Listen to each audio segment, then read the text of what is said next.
Well, trying to get in touch with the mayor. He may just be held up for a few minutes. If the rest of the board's ready to get started, we do have one particular item we want to touch base on tonight for the workshop. And then if we have time, there's another one we may just want to talk about briefly if we do have a few minutes at the end. So the first item on our workshop tonight is discussion of our beer permits and beer permit ordinance.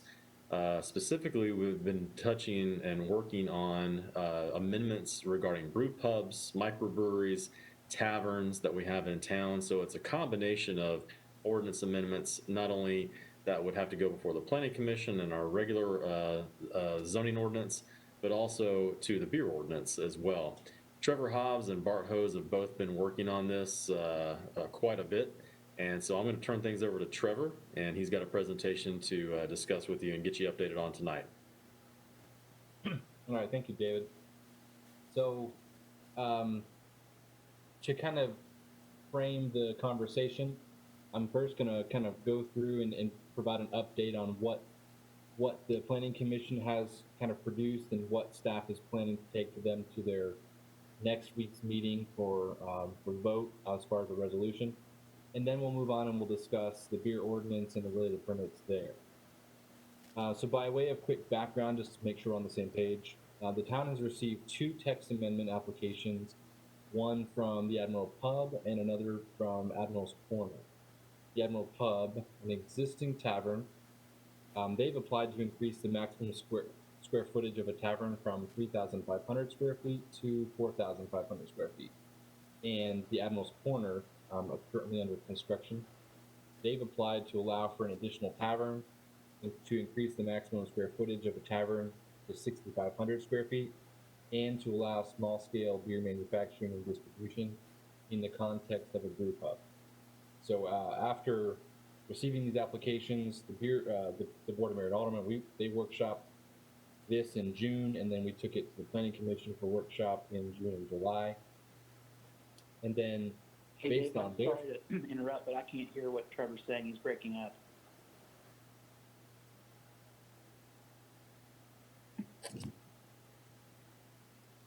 I'm gonna move closer to my laptop.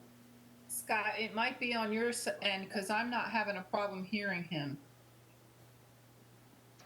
I'm not having any problems either. Scott, you might need to mute your mic.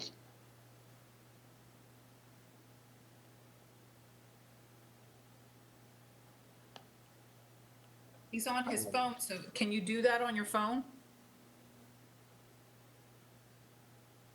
Yeah, if you're on a smartphone, you just press hide, and then you can mute yourself there.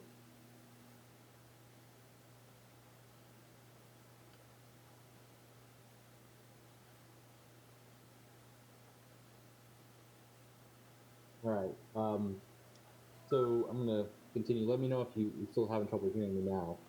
That is perfect. Thank you. Okay. So based on the feedback from the Planning Commission during their discussions on the kind of the microbrewing and the brew pub side, staff has prepared some amendments that go along with the zoning ordinance, which will define a microbrewery, define a brew pub, and add a brew pub as a permitted use in the C1 mixed use town center overlay, C2 neighborhood communities commercial, and outlet drive regional entertainment and employment districts, basically all of our commercial districts. In terms of definitions, we're planning to define a brew pub as a combination eating establishment, which basically houses a microbrewery. For this purpose, we also then define a microbrewery as a small-scale brewery operating in association with a brew pub. The purpose of defining them in this manner is to make it clear that the only context in which beer brewing is permitted is within the context of an establishment that serves food. And this is in keeping with what staff understands to be the provisions of the current tavern permit, as well as the general desire of the town to promote the sale of food where alcohol is served. So that's kind of what we're thinking. In order to maintain the control over brew pubs with the beer board, we're not proposing to, we did not include any square footage or food sales or production or distribution limits in those definitions. in order for those elements to be addressed by the beer board. And we will discuss some potential new permits that we may want to consider, and when we talk about the beer ordinance side of this. And lastly, we're proposing several development criteria that would go along with these as conditions for brew pubs, dealing with enclosing, making sure they're in enclosed structures, screening loading areas, minimizing impact on residential areas, and also requiring them to obtain the necessary permit from the beer board. And so that's in a nutshell kind of what we're proposing with on the zoning side, based on the feedback from the planning commission, is just to define the two uses and add them as permitted uses in those districts. And that's kind of it. So at this point, I'd welcome any feedback on that kind of proposed amendment, so that we can make any modifications on the ordinance and resolution we take to the planning commission. I'll go first if you don't mind. In your section 2 in our write-up, it says, based on 2 applications for text amendments, the following issues warrant discussion. Brew pubs as a type of tavern, I'd like to keep them separate, only because, so we have taverns and we have brew pubs. We have a unique thing coming in with this brew pub, and they have a brand that they're going to push forward, and I want to be able to protect that, I guess. I know that as a town, I think we're possibly moving into something where we're picking winners or losers, but I would, if we have them as our first brew pub and they're creating this brand, I would like for us to support and protect that. And if we're going to have more come in, that we are careful about having each one come in, that we're purposeful about new brew pubs coming in. So that's why I'd keep them separate. Increasing the number of taverns permitted in the town. We have 3, and then we would have the brew pubs would be separate, so I'm not sure that we would need to do that.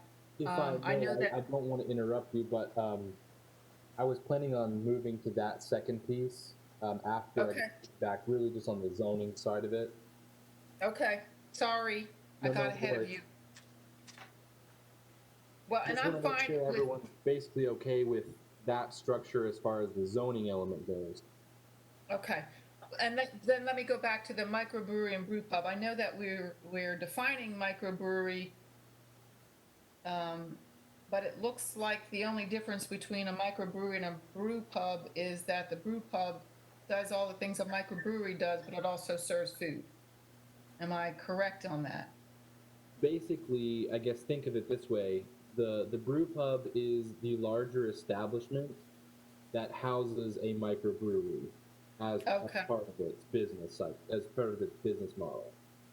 The reason I kind of did it that way is so that, it's clear that we're not permitting microbreweries to pop up. You have to be a microbrewery within a restaurant, essentially. Okay. All right. Well, that makes sense. I just wanted clarity on it. Thank you. Okay. This is Alderman Pinchuk, so I want to make sure I'm clear. Are we looking at 3 different, establishments, the tavern, which would stay the same, the brew pub, and the microbrewery? So are we looking to come up with a number, if we're going to zone these separately, a number for each one of these within the town limits? I'm a little confused on that. So let me just say, certainly I would be willing to write whatever the board wants as far as an ordinance, but in my mind, kind of working with the different groups, kind of drafting these pieces, in my mind, we already have our beer permits to kind of define the level of alcohol sales. And it would be just as easy to consider a brew pub as a type of tavern. We could, basically, if we don't consider a brew pub as a type of tavern, we would just end up having a separate brew pub permit. And while we easily could do that, I don't know that that really gives us any extra, it doesn't give us any extra regulatory benefit. We'd still have we still have the same requirements. We would just have another permit. So that's kind of why I was just making sure everyone thought the same. But if you want to actually permit them separately, that's kind of where the brewing permit and the distribution permit might come into play. Basically, we're considering, we would issue a brew pub a tavern permit for their beer sales. We would issue them a brewing permit, and then if they want to distribute, we would issue them a distribution permit. That's kind of what I was thinking. Certainly, I could write it any way you like, but that's kind of what I was thinking as I was putting this all together. Oh, go ahead. I'm sorry. Scott, did you have more to say?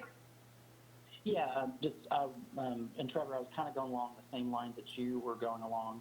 It seems to me that a brew hub is kind of like a tavern, and I'm trying to distinguish what's the difference between the two, except I guess a brew hub is a tavern in which they, excuse me, I guess brew beer, for lack of better explanation. Mm-hmm. Is that correct? Okay. Yes, a brew pub is essentially a restaurant that brews beer on site. Okay, gotcha. Okay. So it does seem like a tavern that just happens to brew beer. Yeah, Okay. it's a tavern that brews on site. Yeah. Okay. Well, let me ask you this. So we have taverns. What if they decide they want to start brewing their own beer? Is there a separate licensing they have to go through before they can they can have a microbrewery in their tavern? There are some regulations with the state, just kind of that really more deal with taxation than anything. But certainly we could implement a separate brewing permit and a distribution permit. That way, a tavern that comes in and gets going wouldn't automatically be able to brew. You could keep separate control over the brewing piece of it by having a separate brewing permit. And of course, you could have control over the distribution by having a separate distribution permit. But that way, taverns can come in and get going, but you're not automatically letting them brew. But then you're back to the thing that I was just saying, is it really is a separate entity that it has to jump through separate hoops to operate. So you're either building it into the ordinance itself, or you just have a separate ordinance. That's fair. Let me also throw this one other piece out there. With basically a lot of the other cities we looked at when we were kind of looking at regulations, they have different scales of beer manufacturing. So in their definitions, they actually say that a microbrewery, produces this many barrels a year or is this many square feet, because they have larger and smaller. For us, since we just have the one, if you wanted to actually specify production and distribution limits, that would be really the benefit of having the separate permits, is so that you could actually permit the microbrewery to produce up to so many barrels a year if you wanted to, and distribute up to so many barrels per year if you wanted to. If you don't want to have those sorts of limits applied, then I agree. There's probably not a whole lot of reason to have separate brewing and distribution permits. That's a good point. This is Alderman Pinchuk. Since the brew pub and the microbrewery both have to do with the manufacturing of beer, I think those should be permitted as one type of business, and in the tavern separately. And if a tavern ever wants to get into brewing, microbrewery, then they would have to apply for the permit for that purpose as well. So instead of having 3 permits, I think we should have just 2, in my opinion. I agree with that. That's kind of what I was getting at to begin with. That they really are kind of separate. You have a production facility inside it, which makes it very different than our taverns. And I think it's easier to read it or to abide by it by having them separated out. So that if somebody is looking to be a tavern, they know to go to the tavern. If somebody is looking to be a microbrewery, or if they're looking to be a tavern who eventually gets into microbrewery, they need to understand where they need to go. So, and how to accomplish it. I think they need to be separate. That makes sense. Alderman, I think that, sorry, this is David. I think the real question as you get into that is going to be, do you want, what Trevor's about to talk to you about is food sales. And do you want to have a certain percentage of food sales? So right now for taverns, we don't have any percentage of food sales required. But of course, if we switched and had microbrews and brew pubs be part of that, then it would be one permit for all that. So I think what you need to decide is, if you have a tavern permit, do you want to keep it the way it is and then require brew pubs to have some percentage of food on top of that? But how do you, David, how do you do that when you have a brew pub that's a microbrewery and they start at one point and then they just scale up in production because they're able to now accommodate that production?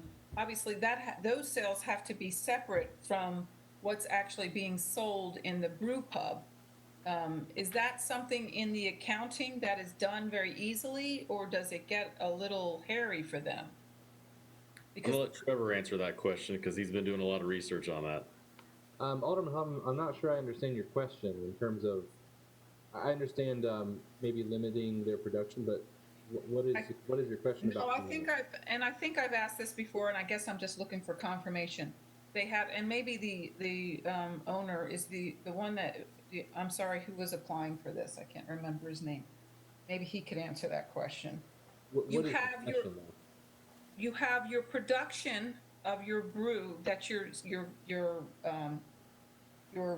packaging and sending out and selling in kegs and in cans and whatever. But you also have what your on site, what you're selling on site. Are those two separate? Are the kegs that you're making for in-house accounted separately than the kegs that you're selling out and distributing? Are they? Maybe Allison knows that answer.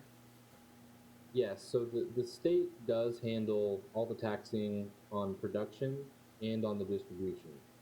Of course, in terms of sales, like sales tax, I don't think it's any different. If you sell, by the glass, by the drink at the restaurant on-site consumption versus selling a crowler or a growler or anything like that. But when you start then to sell to a grocery store or another restaurant who might serve your kegs of beer, then there's a separate tax on that, but it's all handled by the state.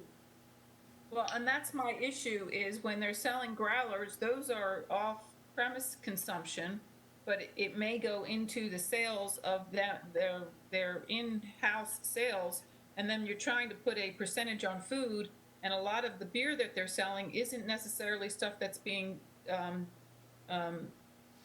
drank on. I'm having a hard time putting a percentage of food sales for a brew pub, is what I'm saying. Okay. Let me Louise, I guess, Louise, I think I understand what you're asking is, if they manufacture 1,000 barrels a year to distribute, to sell to Kroger or Food City, whoever it may be, does that count toward their percentage of beer sales to food sales? Is that what you're getting at?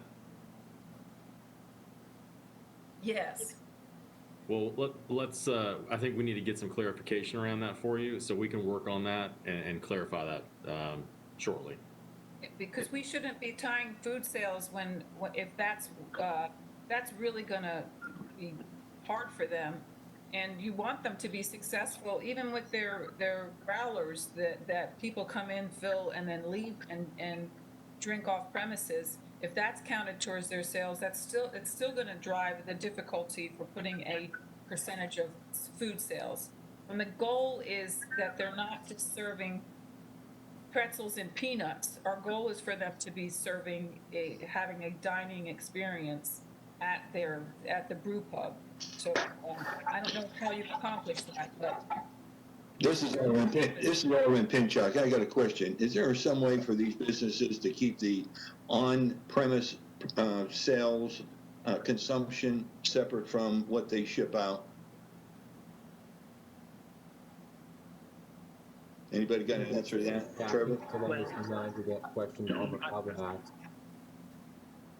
So this is Alden Meyer. So you all sound like a bunch of cost accountants to me. So I think they're great questions, and I've never ran a microbrewery, but from an accounting point of view, you can certainly do cost reporting and cost accounting by, I'm assuming they would track the number of kegs or growlers, calling them, that would be sold off-site, and they could separate that from what's being sold on the premises.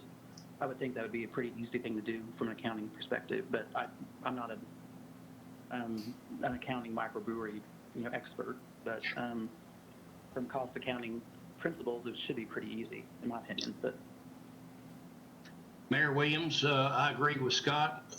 That's something that can be different. Louise's point's well taken. They don't need to be penalized on their food percentage because of what they're wholesaling, so to speak. I think your wholesale and your retail need to be kept separately, as Scott says, accounting-wise, and I think that would be very easy to do because the state of Tennessee looks at it that way as well. They tax you different, so I believe that what we're asking for as far as food percentage for the restaurant part of it would be totally different than what it would be for whatever it is they're wholesaling, if, ever how many kegs or barrels or whatever it is that they wholesale to other locations. I guess Yeah, what we that makes probably sense. I think that could be doable to certainly to report their food sales percentage off of their retail and not on their wholesale. I think that's easily feasible. or their on-premise On-premise sales consumption. versus Because wholesale. I'm not sure if the growlers are considered for tax purposes sold as retail or sold as wholesale, because I don't think they are. So I think we need to define it more as on-premise consumption food. If we're going to tie it to a food sale percentage, it needs to be tied to the on-premise consumption. I mean, I would think that and I don't even know what a growler is. I'm assuming it's like a big cup that somebody fills up with beer and they take it and drink it somewhere, correct? Yes, it has a filter. Okay, yeah, so I would think the growlers would be retail because typically, obviously, as you know, wholesale is you're taking some product you create, you're giving it to another person who will then sell it. In this case, the consumption would be by the person buying it, whether they stayed in-house or whether they left the premises. They're not going out and selling it to somebody else, hopefully, legally. While we're on the subject of food sales, I know we've talked about that before, and I know there's mixed opinions, but just to provide you some information on if you wanted to assign a percentage, we certainly have a range of restaurants and taverns out there that are selling different percentages of food.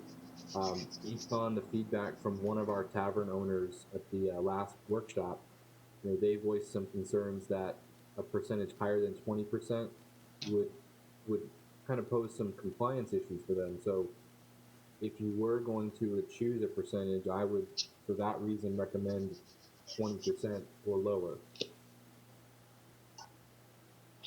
I think we learned an important lesson from the casual pint. That was a bad business model to be able to sell just alcohol beer without any food. And I think we should be shooting for a minimum of 20% myself. Well, this is Mayor Williams. I think it needs to be a sliding scale because, or you're penalizing other restaurants. I mean, you'll get into the pretzel thing if you don't. That's the casual pint was a very good example, but when you look at water to wine and they're up over 50% of food, it's certainly doable. I believe that we need to probably think about a higher percentage because we definitely do not want what they've got in the old city I beer halls. I'm kind of, I find it a little bit amusing because when I brought this up the first time, I was asked, actually, I think I was going for like 10% or 8% or something like that. And there wasn't any interest in setting a percentage. I would really, I feel like I can't number. We talked to our the gentlemen that are want to open up their brew pub at the corner of Camp Station Road and Kingston Pike, because I do not want to set them up for failure. So I think we need to make sure that what we're putting out to them is accomplishing the goal, and the goal is that they have a restaurant that's serving good food, not your bar peanuts and pretzels. And I think we need to set it at 20% to accomplish that. But I want to make sure that we're getting enough feedback from the current taverns, because I know P's and Q's is hurting because of COVID. And obviously we know that Admiral Pub is hurting because of COVID. So let's not set it at a point that they can't achieve right now with what what's going on and with our business, with all of our businesses. Let's set it at a reasonable level that they agree, okay, I can do this. This is happening already, even under these circumstances. And then once the kind of our economy gets back to normal, we can really dig in and see what we want to do with that. But I think 20%, I have a feeling, is pretty aggressive. But I would like some assurances from our current businesses that it's not. This is okay. This is Ron. I think the issue here is if the establishment has a kitchen, especially a grease pit where they can produce hot food, then it shouldn't be a problem. 20 to 40, 50% possibly. It's those accounts like the Casual Pint and now the Admiral Pub where they don't have a kitchen. They just have a place where they can. It's a prep area. They're the ones that are going to struggle to get to 25%. But he told us that he could do 20%. So I think the brew pubs and so forth are going to sell sit-down meals. We'll have the kitchen. We'll have the correct equipment to exceed 20%. Okay, but we still need to look at P's and Q's and talk to them, because they're just they've just been slammed hard, and I would hate to put on top of them something so onerous that they can't achieve that either. I know they must be feeling rather deflated right now. So I just want us to proceed cautiously with the businesses in mind. That's all I'm asking. I can certainly speak with them. Again, I spoke with them a few weeks ago when we were preparing this for the Planning Commission workshop. I don't want to say exactly what percentage, but at that point they still were okay doing higher than 20%. Even P's and Q's, Trevor? P's and Q's was okay with that? That was P's and Q's. Certainly times could have changed in the last couple of weeks. I know things have changed quickly. Just at that point when I was preparing for the July workshop, that's when I reached out to verify their percentage, and at that point they just said they're usually a little higher than that. So okay, I just where I'm coming from. I just want to make sure that be careful. We're not setting them up for failure. Mr. Fox, are you on the call? I am, Trevor. All right. What are your thoughts? I mean, as I mentioned with you that day on the phone, we've done a considerable amount of upgrade to the kitchen as far as equipment goes from when it was the Casual Pint. And serving a really good pizza and serving a really good wings, but we are pigeonholed because we don't have a hood, so we can only do so much. I'm okay with 20%. The only thing that I would ask, and I totally appreciate, what's going on with the brew pub, but I also sell a lot of retail. I sell growlers, I sell six-packs, I sell kegs. So if I can remove those retail sales from my on-premise, alcohol sales, then without question I can hit my 20%. As long as it's fair across the board for both of us, then I don't have a problem with that at all. I think we would assume that those sales, the growlers and what you sell that they take out, that's retail. That's not wholesale. So you should be okay, I would think. Right. But it's not on premise. I think that's the point that maybe I'm using different language than what needs to be used, but I think that's the delineating point for us is on premise consumption and food sales. So that someone like the Admiral Pub, where they do, that's one of the things they sell different types of beer to be taken off premises. Does that make sense, David? What I'm suggesting? I mean, I would, and Scott Meyer here, so just, I mean, I guess just from a math point of view, you know, this percentage, the denominator would be larger if you included the retail that was consumed off-site. So if you would isolate it and just the retail that was consumed on-site, and the numerator would be the food sales, I would think that it would be much easier. I mean, I believe that's what the gentleman was speaking. I'm sorry I didn't hear your name, but the business owner who was speaking earlier, were you saying that if we took the out of retail sales, those items that were consumed off premises, and take those out the denominator, would you be able to, would it be much easier for you to meet the 20%? Yeah, I'm sorry. My name, this is Andy Fox. So yes, absolutely. If I'm removing that from a percentage of sales, then my on-premise sales as a total is going to absolutely be easier for me to hit the 20%. Yeah. You know, casual pine was at about 6 or 8% of food sales, and I'm already approaching the 20% mark as a total sales. So I'm not even backing out my retail at this point.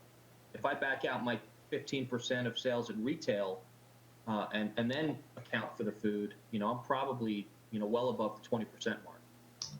I think that and again, maybe, and to the vice mayor's point, maybe we're all using different language, but in my mind, I think there's either wholesale or there's retail. And retail's got two types. It's either sold and consumed by the patron in the tavern, or it's bought by the patron and they take it outside and they consume it, but they're not selling it to anybody else.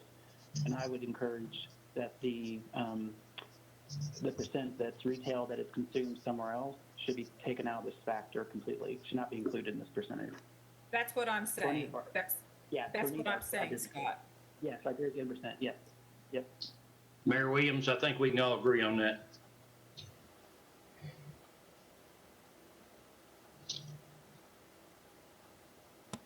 Okay, fantastic. Thank you so much for the feedback.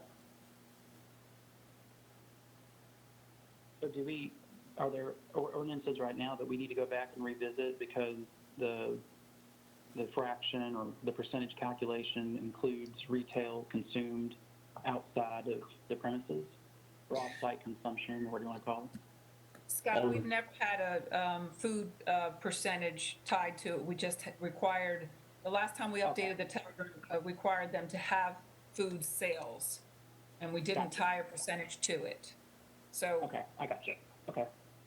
And actually, Allison and I were just talking about this. The only food sales percentages that we have currently are for restaurants. So anybody that's going to sell food has to have a certain percentage of food sales to beer sales. And so I think what the board is saying about having on-premise consumption be the only percentage that we look at would be consistent with that, because off-premise sales right now do not have to have a percentage. If you're a convenience store selling out the door, there's no percentage there. So I think that would be very consistent with the way we've already done things, just by calling it a tavern permit or whatever we wind up calling this. That would also be like what the water wine does, because that's off premise. That is retail, but it is off premise, as opposed to whatever it is that they sell actually on premise. And that would be a difference. That would fall into the same thing as, and be consistent with restaurants. And correct me if I'm wrong, did the state legislature amend that tax law for off-premise sales because they were allowing mixed drinks to go out the door, and that is not considered a mixed drink because it's not served in-house? Are they correcting that sales tax? Well, that was No. that was actually under executive order of the governor that allowed for the sales to go out the door of mixed drinks. I don't believe they have figured out a mechanism yet if they want to do anything different. But technically, those sales that go out the door, they don't pay the additional mixed drink tax because they're not consumed on premise, and that's the whole deal with on premise mixed Yeah, drink yeah. tax. So they still have not dealt with that issue. So right now, anybody that walks out with it, they don't technically have to pay that extra 5% tax. Okay, thank you. I'm not a growler user, but I got a question. Do people walk into a tavern, get their growler filled, and sit down at the bar and drink it there occasionally, or do they always take it out? Do we know how that works? This is Andy. I can answer that. No, it's absolutely, they bring their growler in to take it out. Now, sometimes they might drink a beer while waiting for the growler to be filled, but it's absolutely 100% consumed out of the building. Thank you for that. Appreciate it. You're welcome. That pretty well Is there covered any it. other items that you needed the board to clarify for us before we have to quit the workshop here in a couple minutes? Yeah, I just wanted to make sure I'm understanding.